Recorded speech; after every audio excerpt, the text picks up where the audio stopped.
Assalomu alaykum do'stlar. Bugun butun dunyoda mashhur bo'lgan ikki serial Ajdar xonadoni va Taxtlar o'yinining o'zaro o'xshashligi haqida gaplashamiz. Siz bu ikki serialning bir-biriga aloqadorligini bilarmidingiz? Demak, asosiy bog'liqlik seriallar bitta olamga tegishli va yozuvchi Jorj Martinning qalamiga mansub bo'lgan kitobdan olingan. Faqat Taxtlar o'yini asosiy tarix bo'lsa, Ajdar xonadoni undan 200 yil oldin sodir bo'lgan voqealar haqida hikoya qiladi. Ikkinchi o'xshashlik bu Targaryenlar sulolasining ishtiroki. Ikkala serialda ham Targaryenlar sulolasi markazda. Ajdar xonadonida ular qudratli paytda, ajdaholar ko'p, taxt uchun o'zaro urush boshlangan.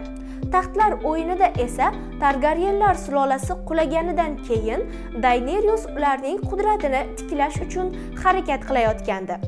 Har ikkala serialda ajdaholar va taxt uchun kurash asosiy mavzu. Ajdar xonadonida ajdaholar ko'p va kuchli.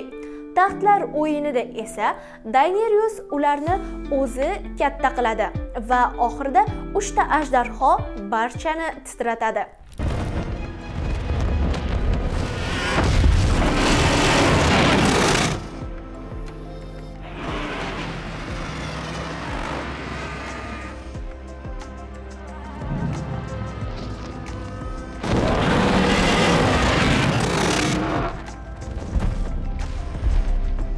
Keyingi o'xshashlik bu syujet va muhit.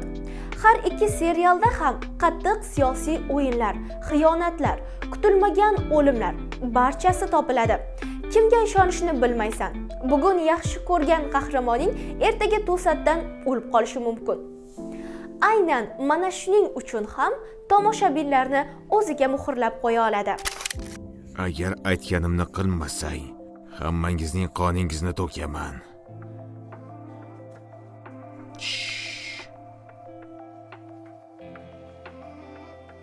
Qaysi biri? Mening marjonim bor. Juda qimmatbaho. Bu o'g'il emas.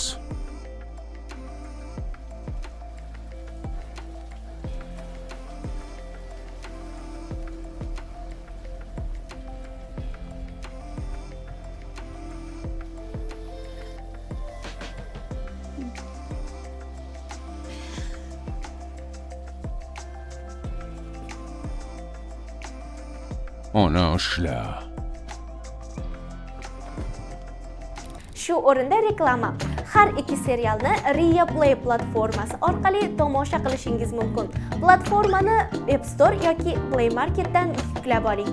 Va biz davom etamiz. Keyingi navbatdagi o'xshashligimiz bu qahramonlar bilan bog'liq. Rhaenyra Targaryen Ajdar xonadoni qahramoni, kuchli va hokimiyatga intiluvchi ayol. Bu personaj ko'p joyda Daenerysga o'xshatiladi. Daemon Targaryen esa o'jar, lekin sadoqatli. Uni Taxtlar o'yinidagi Jaime Lancasterga o'xshatish mumkin. Xulosa qilib aytganda, Ajdar xonadoni Targaryenlarning cho'qqisi, oilaviy urushlar haqida. Taxtlar o'yini esa Targaryenlar qulagandan keyingi butun qirollikdagi janglar va Daenerysning qayta taxtga kelishi haqida. Har ikkisini ko'rgan odam bu bog'liqlikni yaxshi tushunishi aniq. Xo'sh, qaysi serial sizga ko'proq yoqadi? Ajdar xonadonimi yoki Taxtlar o'yini? Izohlarda fikrlaringizni yozib qoldiring. Keyingi videolarda ko'rishguncha xayr omon bo'ling. Bizni ijtimoiy tarmoqlarda ham kuzatib boring.